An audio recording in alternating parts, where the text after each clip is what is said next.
ISLിലെ നിർണായക മത്സരത്തിൽ ഗംഭീര വിജയം നേടി കേരള ബ്ലാസ്റ്റേഴ്സ്. കിടിലൻ പെർഫോമൻസ് ആണ് ബ്ലാസ്റ്റേഴ്സ് ഇന്ന് നടത്തിയത്.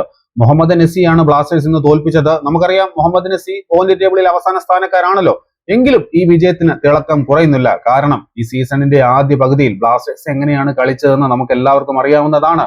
ഈ ഒരു വിജയത്തോടുകൂടി ബ്ലാസ്റ്റേഴ്സ് റിലഗേഷൻ സോണിൽ നിന്ന് രക്ഷപ്പെട്ടിട്ടുണ്ട്.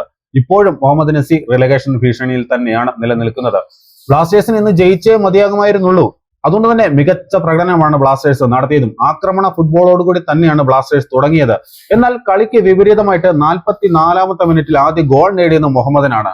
ഫ്രാൻസിസ്കോ ഫെലിസിയറിന്റെ ഒരു കിഡിലൻ ഗോൾ, ബോക്സിന് പുറത്തു നിന്നുള്ള ഒരു അത്യുഗ്രൻ ഷോട്ട് ഗോൾ കീപ്പറെ മറികടന്ന് വലയിലേക്ക് പതിക്കുകയായിരുന്നു. എന്നാൽ 2 മിനിറ്റിനുള്ളിൽ തന്നെ ബ്ലാസ്റ്റേഴ്സ് മറുപടി നൽകി. കെവിൻ യോക്കിന്റെ ഒരു കിഡിലൻ അസിസ്റ്റിലൂടെ ഫ്രാഞ്ചു ആണ് ബ്ലാസ്റ്റേഴ്സിന്റെ സമനില ഗോൾ നേടുന്നത്. 1-1 എന്ന സ്കോറിന് ഇടവേളയ്ക്ക് പിരിഞ്ഞു. രണ്ടാം പകുതിയിൽ 59ാമത്തെ മിനിറ്റിൽ വിക്ടർ ബെർത്തോമിയുടെ ഗോളിലൂടെ ബ്ലാസ്റ്റേഴ്സ് ലീഡ് എടുക്കുകയാണ്. ഈ ഒരു ഗോളിനും അസിസ്റ്റ് നൽകിയത് കെവിൻ യോക്ക് തന്നെയാണ്. പിന്നീട് ശ്രീകുട്ടന്റെ വകയാണ് അവസാന ഗോൾ വരുന്നത്. രണ്ടാം പകുതിയുടെ തുടക്കത്തിൽ നിഹാൽ സുധീഷിനെ പിൻവലിച്ചാണ് ശ്രീകുട്ടനെ ഇറക്കിയത്. ഈ ഒരു മാറ്റം നിർണായകമാവുകയായിരുന്നു. 74ാമത്തെ മിനിറ്റിലാണ് ശ്രീകുട്ടൻ ഗോൾ നേടുന്നത്. ഫ്രാഞ്ചു ആണ് ഈ ഒരു ഗോളിന് അസിസ്റ്റ് നൽകിയത്. അങ്ങനെ 3-1 എന്ന സ്കോറിന് ബ്ലാസ്റ്റേഴ്സ് ജയിച്ചു കയറി. ആക്രമണ ഫുട്ബോൾ തന്നെയാണ് ബ്ലാസ്റ്റേഴ്സ് കളിച്ചത്.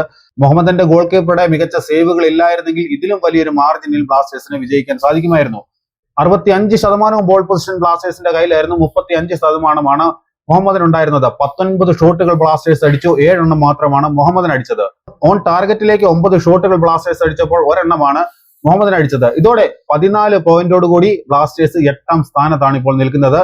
3 പോയിന്റ് മാത്രം നേടി മുഹമ്മദൻ ഇപ്പോഴും 14ാം സ്ഥാനത്ത് തന്നെ, അതായത് അവസാന സ്ഥാനത്ത് തന്നെ നിൽക്കുകയാണ്.